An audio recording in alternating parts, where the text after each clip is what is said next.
আলামিনের হাবিব জনাব মুহাম্মদ রাসূলুল্লাহ সাল্লাল্লাহু আলাইহি ওয়াসাল্লাম বলেছেন, কিয়ামতের ময়দানে আল্লাহর কসম করে বলছি, সেদিন জাহান্নামীদের ভীষণ কষ্ট হবে আর জান্নাতীদের জন্য অত্যন্ত আসান হবে, অবস্থাটা খুবই আরামের হবে।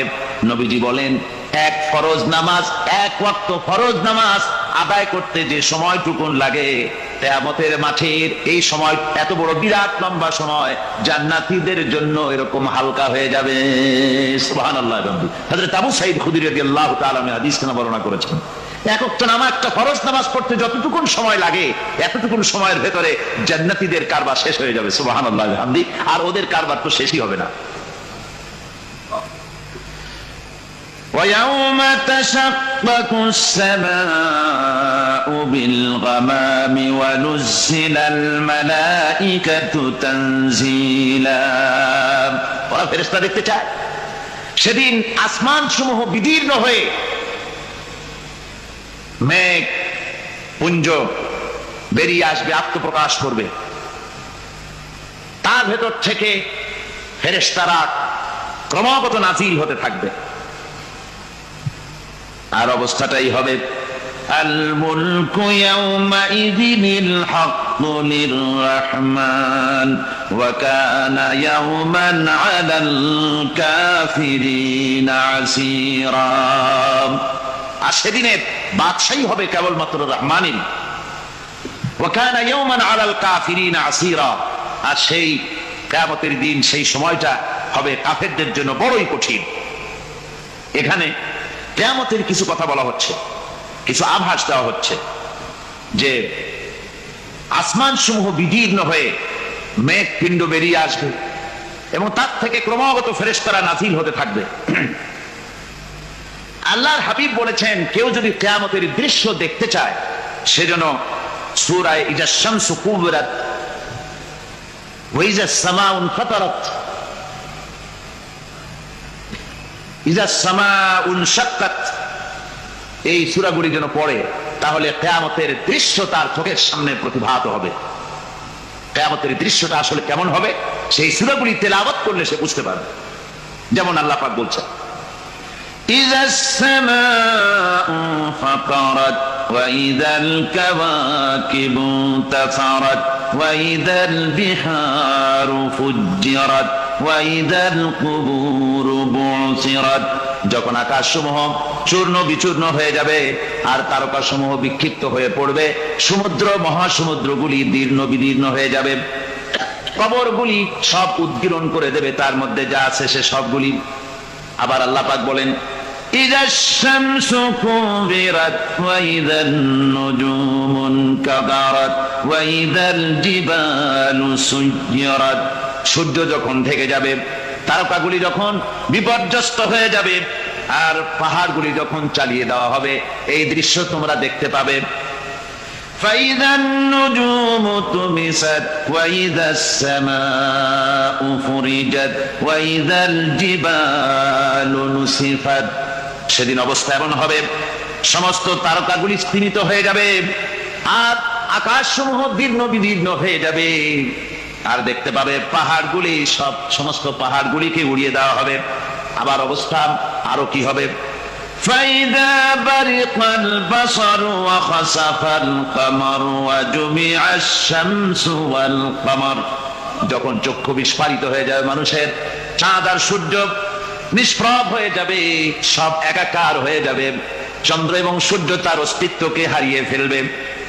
শুধু তাই নয়, ওয়াহুমিলাতিল আরদু ওয়াল জিবালু ফাদুক্কাতা দাক্কাতাও ওয়াহিদা। জমিন ও পাহাড়গুলির মধ্যে সংঘর্ষ লাগিয়ে দেওয়া হবে আর তা এক ধাক্কায় জমিন এবং সমস্ত পাহাড়গুলি চূর্ণ বিচূর্ণ হয়ে যাবে। সুবহানাল্লাহি ওয়া বিহামদিহি। আল্লাহ রাব্বুল আলামিন বলছেন, এইভাবে করে কিয়ামতের দৃশ্য, বিভীষিকাময় দৃশ্য তোমরা দেখতে পাবে। আর সেদিনের রাজত্বটা কার হবে? আল মুলকু ইয়াউমাইযিনিল হাক্কু লিররহমান। সেদিনের রাজত্ব হবে কেবলমাত্র রহমানের। অর্থাৎ যেসব কৃত্রিম বাদশাহী দেখে তোমাদের চোখে ধাঁধা লেগে গিয়েছে, তোমাদেরকে দুনিয়ার বাদশাহী দেখে তোমরা ধোঁকায় পড়ে গিয়েছো, এসব বাদশাহী কিছুই টিকবে না সেদিন। সেদিন শুধু বাদশাহী থাকবে একমাত্র আল্লাহ পাকের। কার থাকবে বাদশাহী? যারা বলেন কার? আল্লাহ রাব্বুল আলামিন যখন কিছুই থাকবে না ঘোষণা করবেন লিমানিল মুলকুল ইয়াউম লিল্লাহিল ওয়াহিদুল কাহ্হার। আজকে কার রাজত্ব? চারিদিক থেকে আওয়াজ আসতে থাকবে পরাক্রমশালী আল্লাহ রাব্বুল আলামিনের রাজত্ব। আর কারণ নয়, হাদিস শরীফে এসেছে, বুখারী মুসলিম শরীফের হাদিসে এসেছে, আল্লাহ নবী বলেন আল্লাহ রাব্বুল আলামিন তখন তার এক হাতে আকাশ মণ্ডলীকে ধারণ করবেন, আর এক হাতে জমিনকে ধারণ করবেন। আকাশ মণ্ডলী এক হাতে, জমিন এক হাতে। এভাবে আল্লাহ রাব্বুল আলামিন বলবেন আইনাল জাব্বারুন আইনাল মুতাকাব্বিরুন। কোথায় সেই স্বৈরাচারীরা? কোথায় সেই দুর্বিনীত অহংকারী স্বৈরাচার যারা আমার জমিনের উপরে, আমার মানুষের উপরে রাজত্ব চালিয়েছে? তারা আজকে কোথায়? কোথায় সেই অহংকারীরা? আল্লাহ পাক সেদিন যে বলবেন, সেদিন তো বলবেন, কিন্তু দুনিয়ার মাঝেও স্বৈরাচার যারা, অহংকারী যারা, তাদের শাস্তি পৃথিবীর বুকেও দেন। আর সেদিন তো দিবেনি। কত স্বৈরাচার আমরা দেখলাম, কত অহংকারী দেখলাম, যাদের তর্জনী হেননে লক্ষ কোটি কোটি মানুষ উঠত আর বসত। তাদের জিল্লাতির সঙ্গে আল্লাহ রাব্বুল আলামিন কতজনকে বিদায় করে দিলেন। ফুলের মালা নিয়ে কুলাতে পারে নাই, পা থেকে শুরু করে গলা পর্যন্ত ফুলের মালা দিয়া ডুবাই দিল ভক্তরা।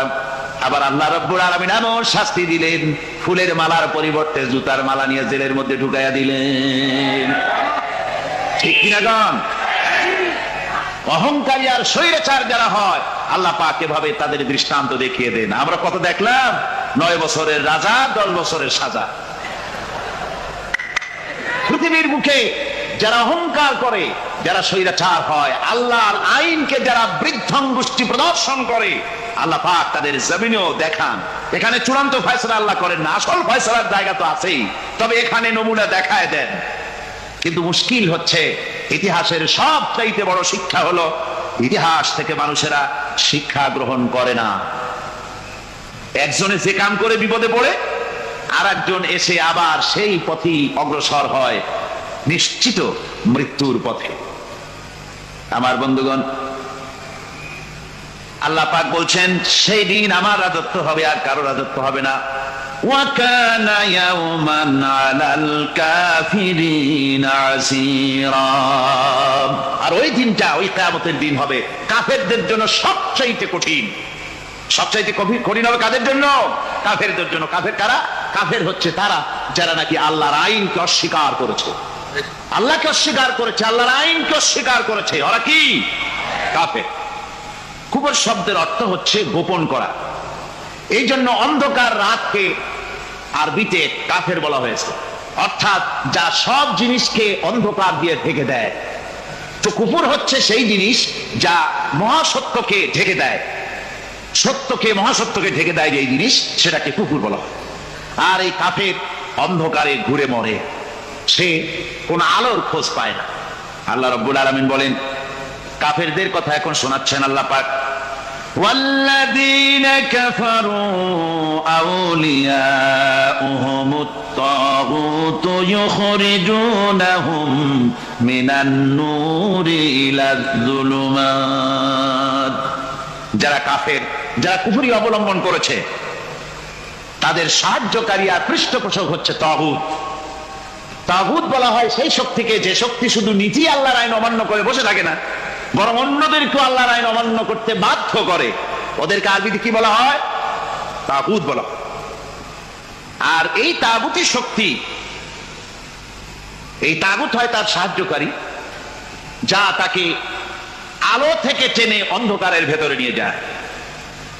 আর কাফের হচ্ছে আল্লাহ পাকের ভাষায়, অর্থাৎ কোরআনের ভাষায়, কাফের হচ্ছে সবচাইতে নিকৃষ্ট প্রাণী, সবচাইতে নিকৃষ্ট জীব। মহাসত্যকে যারা স্বীকার করেছে, যারা আল্লাহকে মানে না, যারা আল্লাহর কোরআনকে মানে না, যারা ইসলামকে স্বীকার করে না, তারা সবচেয়ে নিকৃষ্ট প্রাণী। আল্লাহ রাব্বুল আলামিন বলেন, ইন্না শাররাদ দাওয়াবি ইনদাল্লাহিল্লাযীনা কাফারু ফাহুম লা ইউমিনুন।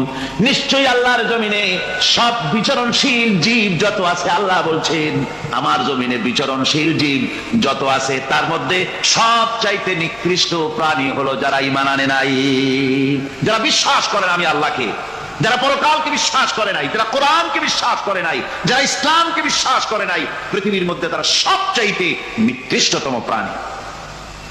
আল্লাহ বলেন শুধু নিকৃষ্ট জনক নিকৃষ্ট প্রাণী বললেই সারে না, এরা হলো চতুষ্পদ জানোয়ারের মতো। কে বলতেছেন? আমি বলছি না, কিন্তু আল্লাহ পাক বলতেছেন চতুষ্পদ জানোয়ারের মতো কাফেরেরা। وَمَثَلُ الَّذِينَ كَفَرُوا كَمَثَلِ الَّذِي يَنْعِقُ بِمَا لَا يَسْمَعُ إِلَّا دُعَاءً وَنِدَاءً। এই কাফেরদের দৃষ্টান্ত হচ্ছে সেই রাখালের মতো, যে রাখাল তার পশুদেরকে ডাকে আর ওই পশুরা একটা ডাক শোনে মাত্র, কিন্তু কি যে বলে তা তো পশুতে বোঝেন। কথা বুঝতে পারছে? সুম্মুন বুকুমুন উমিয়ুন ফাহুম লা ইয়াকিলুন।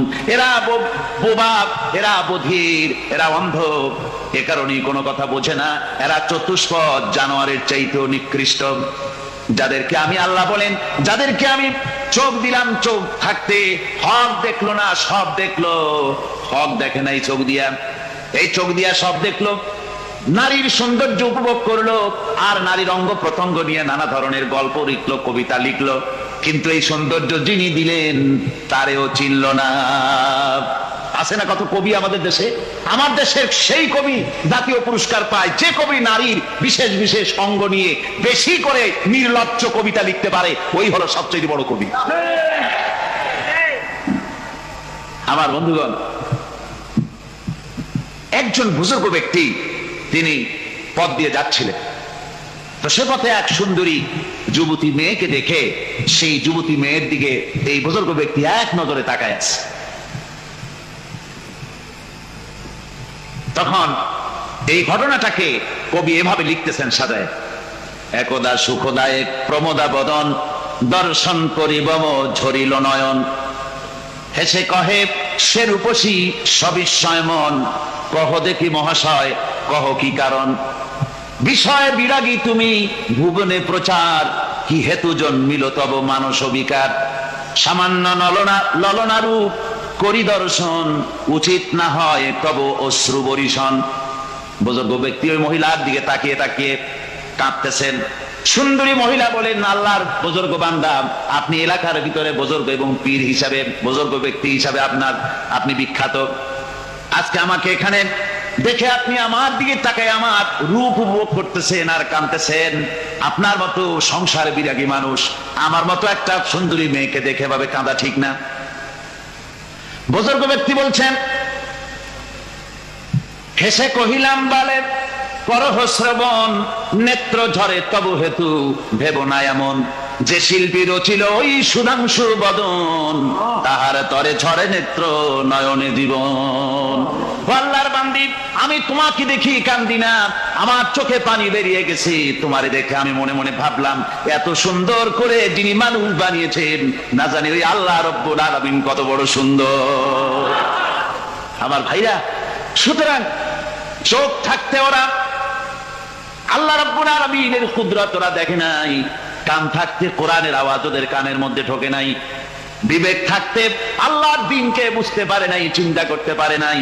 আল্লাহ রাব্বুল আলামিন বলেন, উলাইকা কাল্লানাম, এরা হলো চতুষ্পদ জানোয়ার।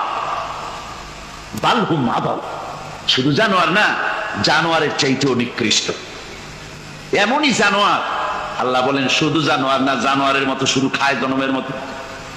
والذين كفروا يتمتعون ويأكلون كما تأكل الأنعام। এই কাফেরগুলির কাম শুধু ফুর্তি করা, গান বাজনা, নাটক, গল্প, এই সব কাজ তাদের। নামাজ নাই, রোজা নাই, আল্লাহর চিন্তা নাই, তাহাজ্জুদ নাই, পরহেজগারি নাই, শুধু গান আর নাচ। দেখেন না ফুর্তি। এই যে 1 জানুয়ারি রাত 12টার সময় আমার ঘুম ভেঙে গেল, এই যেখানে আমি ছিলাম। বিকট আওয়াজ, আমি মনে করলাম পাশের বাড়ি বুঝি ডাকাত পড়ছে। পরে বাড়িওয়ালা আমাকে বললেন যে ডাকাত না, বোধহয় এই নিউ ইয়ার সেলিব্রেট হচ্ছে, নতুন বৎসর উদযাপন হচ্ছে, বোমা দিয়ে শহরবাসীর আরামের ঘুম হারাম করে এগুলি করা হচ্ছে। এ তো গেল 1 জানুয়ারি। আর যখন আমাদের নিজেরটা যখন আসে, অর্থাৎ 1 বৈশাখ, তখন দেখছেন অবস্থা 1 বৈশাখে। এবছর আমাদের দেশে 1 বৈশাখে ঢাকায় যে দৃশ্য আমি টিভির মধ্যে দেখলাম, তাতে আমার মনে হয়নি যে 12 কোটি মুসলমানের দেশে রাজধানীতে এই দৃশ্য হচ্ছে। আমার মনে হচ্ছিল এটা বুঝি কলকাতা অথবা অন্য কোনো শহর হবে। আমি দেখলাম সমস্ত যুবক যুবতী, নারী পুরুষ, বিভিন্ন বয়সের লোক সব একসঙ্গে রাস্তায় নেমেছে, নাচতেছে। তার মধ্যে বুদ্ধিজীবী আছে, শিক্ষিত লোক আছে, সমানে নাচতেছে। আর তাদের মুখোশ পরা, বানরের মুখোশ, কুকুরের মুখোশ, শূকরের মুখোশ, ঘোড়ার মুখোশ, পাতিশিয়ালের মুখোশ, এই মুখোশ পরে এভাবে নাচতেছে। আমি চিন্তা করলাম, নববর্ষের সাথে কুত্তার মুখোশের সম্পর্ক কি? নববর্ষের সাথে পাতি শ্রীগালের মুখোশের সম্পর্ক কি? তাহলে ওরা কি বলতে চায় যে আগামী বছরটা আমরা কুত্তার ভূমিকায় অ্যাক্টিং করব, অথবা শ্রীগালের মতো ঝুট্টামি করবো জাতির সাথে? তারপরে কি করলো? সকাল বেলায় যুবক যুবতী 1 বৈশাখ সূর্য উদয়ের আগে রমনা লেকের পাড়ি গিয়ে সব দাঁড়িয়েছে বাসন্তী রঙের শাড়ি পরে। তারপরে সেখানে দাঁড়িয়ে সূর্য উদয়ের পানে তাকিয়ে সকাল বেলায় ভাবে করজোর করে বলছে, এসো হে নববৈশাখ স্বাগতম হে।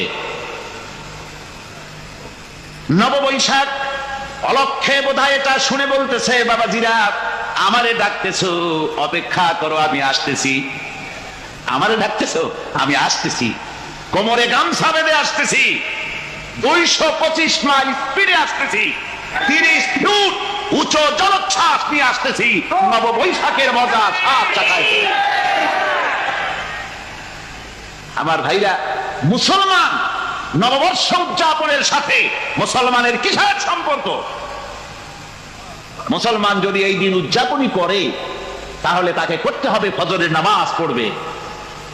মুসলমান নববর্ষ উদযাপন করবে, ফজরের নামাজ পড়বে, তারপরে কোরআন শরীফ তেলাওয়াত করবে, দরুদ শরীফ পড়বে, আল্লাহর দরবারে হাত তুলে বলবে, রব্বুনা রাব্বিন, 31 বছর পার করে দিলাম, নাফরমানি ছাড়া কিছুই তো করি নাই, বিগত বছরে যা করেছি মাফ করে দাও, আগামী বছরটা গোটা জাতি আর দেশের জন্য কল্যাণকর মঙ্গলময় করে দাও। এটাই তো বলা উচিত ছিল নাকি? বলে তা না করে, তা না বলে, বৈশাখের পরিচালককে না দেখে সরাসরি বৈশাখকে আহ্বান করা হয়েছে। আর বৈশাখ আহ্বান করার মজা জনমের মতো দেখাই দিয়েছে আল্লাহ রাব্বুল আলামিন। তাই বলেন, কাফেররা তাদের কাজ হলো শুধু খাওয়া, তারা এমন খাওয়া খায় জনমের মতো খায়।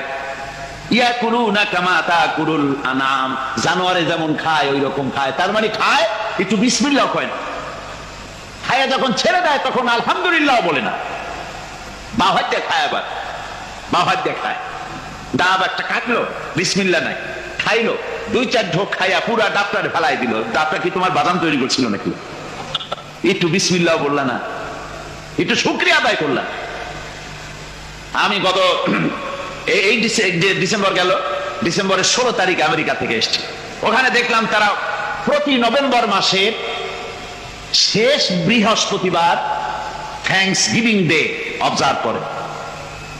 তা আমি জিজ্ঞেস করলাম, থ্যাঙ্কস গিভিং ডে জিনিসটা কি? ওরা বললো, এটা হচ্ছে এই যে গড আমাদেরকে সারা বছর ভালো খাওয়াইছে, আমাদেরকে ভালোভাবে পড়াইছেন, সুন্দর রেখেছেন, এই জন্য আমরা গডকে থ্যাঙ্কস দেই নভেম্বরের এই শেষ দিনটিতে। সারা বছরের ভালো খাইছি, ভালো থাকছি, এই জন্য গভর্নমেন্টকে মানে গডকে থ্যাঙ্কস দিলাম। আমি আমার আলোচনায় সেখানে বললাম যে দেখেন, রাশিয়ার সাথে আমেরিকার পার্থক্য তো এখানে, ওরা গডকে অস্বীকারই করেছে, গডই মানে না। আর এরা গডের নামাজ শ্রদ্ধা বা ইবাদত কিছু করুক আর না করুক, গডের অন্তত একটা ধন্যবাদ দেয়। ওরা ওদের ডলারে লিখেছে, ইন গড উই ট্রাস্ট, প্রত্যেকটা ডলারে লেখা আমরা গডে বিশ্বাস করি। তো শুকর আদায় করলে তো আল্লাহ বাড়িয়ে দিবেন। আল্লাহ রাব্বুল আলামিনের সুন্নাত হলো শুকর যদি কেউ আদায় করে আল্লাহ বাড়িয়ে দেন, লা ইন শাকারতুম লাযীদান্নাকুম ওয়া লা ইন কাফারতুম ইন্না আযাবী লাশাদীদ। আমার নিয়ামতের শুকর যদি আদায় করো আমি বাড়ায় দেব, আর যদি নিয়ামতের শুকর আদায় না করো তাহলে মস্ত বড় শাস্তি তোমাদের জন্য রেখেছি। তো আমেরিকা শুকর আদায় করে নিজেরা খাইয়া, কিন্তু ওদের জমিন হলো বিশাল জমি। আমি কয়েকবার গিয়েছি এবং বহু স্টেট সফর করেছি। ওদের জমিন এত ফার্টাইল, জমিনে যদি রীতিমতো তারা ফসল ফলাতো, এই ফসল সারা দুনিয়ার দরিদ্র ভূমুক্ষ জনতাকে খাওয়াইয়া বাঁচাইতে পারত, কিন্তু ওরা তা করে না। ওরা করে কি?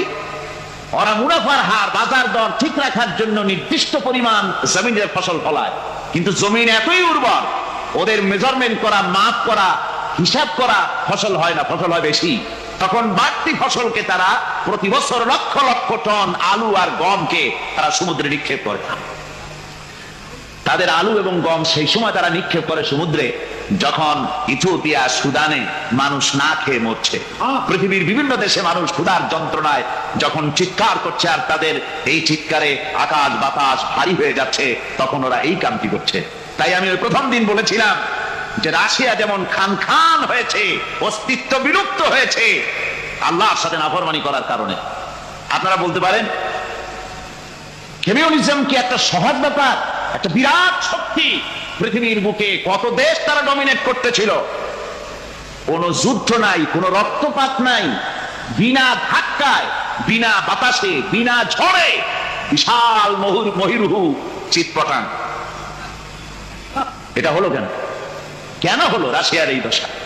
আমি লালদিঘির ময়দানে বলে গেছিলাম, আমি চিন্তা করে যেটা পাইছি সেটা হচ্ছে দুনিয়ার সমস্ত মতবাদ আল্লাহকে কোনো না কোনো প্রকারে স্বীকার করে। তার কথা মানুক আর না মানুক, আছে একটা কিছু এতটুকু বলে যে আল্লাহ আছেন বা গড আছে বা একটা কিছু আছে।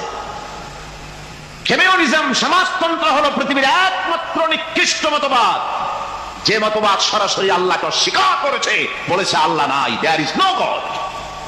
তারা ধর্ম কাফির বলেছে।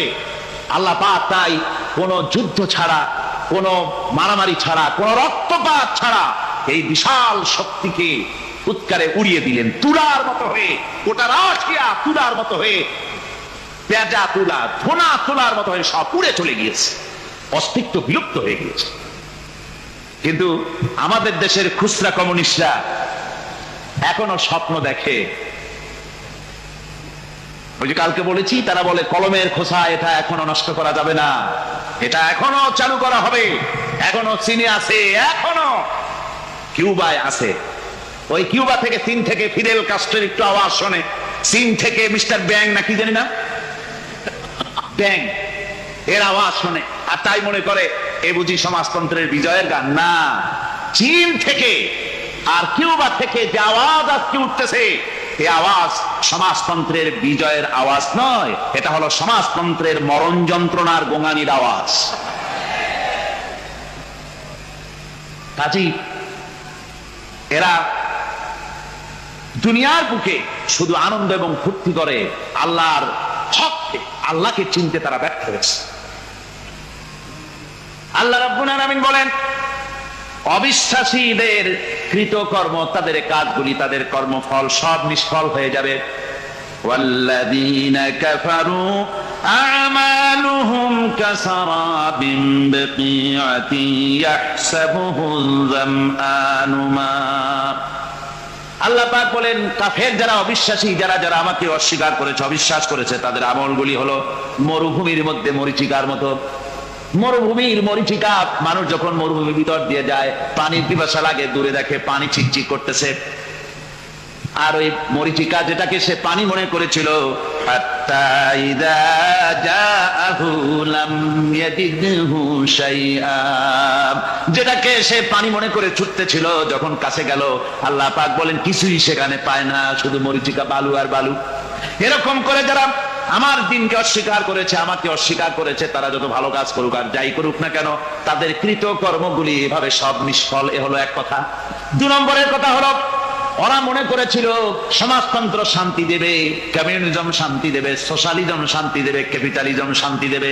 এই শান্তির চিন্তা করে অগণিত মানুষকে হত্যা করে সমাজতন্ত্রের রাজত্ব যখন কায়েম করলো, 70 বছরও চলে গেল, তারপরে তারা দেখলো হাত্তা ইদা জাআহু লাম ইয়াজিদহু শাইআ, কিচ্ছুই পেল না। তারা ক্ষুধার যন্ত্রণায় মরলো, কাপড় নাই, খাবার নাই।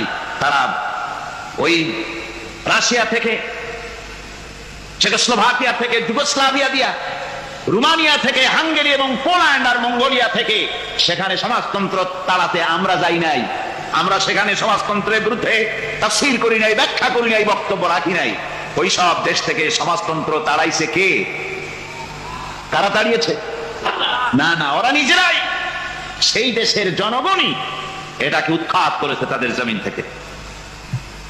আল্লাহ পাক বলছেন, যারা আমার দিনকে, আমার বিধানকে যারা অস্বীকার করবে, তারা এই অস্বীকারী অবস্থায় যদি মৌত হয়, আমার সমাজতন্ত্রী কোনো ভাই যদি মাহফিলে থাকেন, কমিউনিস্ট কোনো ভাই যদি মাহফিলে থাকেন, তাহলে শুনুন আল্লাহ কি বলতেছেন। আল্লাহ দিনকে, আল্লাহর কোরআন পূর্ণাঙ্গ জীবন বিধান, অর্থনীতি আছে, সমাজনীতি আছে, রাজনীতি আছে, কথা যারা বিশ্বাস করে না, কোরআনকে শুধুমাত্র নামাজ, রোজা, হজ, যাকাত আর বেহেশত ও দোজখ দ্বারা মনে করে, জীবন ব্যবস্থা মনে করে না, এই অবস্থায় যদি মারা যায়, আল্লাহ রাব্বুল আলামিন বলেন, ইন্নাল্লাযীনা কাফারু ওয়া মাতু ওয়া হুম কুফফারুন উলাইকা আলাইহিম লানাতুল্লাহি ওয়াল মালাইকাতি ওয়ান নাসি আজমাইন। আল্লাহ রাব্বুল আলামিন বলেন, আমাকে অস্বীকার করার অবস্থায়, আমার দ্বীনকে, বিধানকে অস্বীকার করার অবস্থায় যদি মৌত হয়ে যায়, তাহলে আল্লাহ, ফেরেশতা এবং तमाम পৃথিবীবাসীর অভিসম্পদ তার উপরে হতে থাকে, লানত হতে থাকে। খালিদিনা ফিহা লা ইউখাফফাফু আনহুমুল আযাবু ওয়া লা হুম ইউনজারুন। এই অভিসম্পদ অবস্থায় তারা সব সময় লিপ্ত থাকবে, না তাদের আযাবকে কমায় দেওয়া হবে, আর না তাদের কোন রকম অবকাশ দেওয়া হবে। এখন আরো মজবুত কথা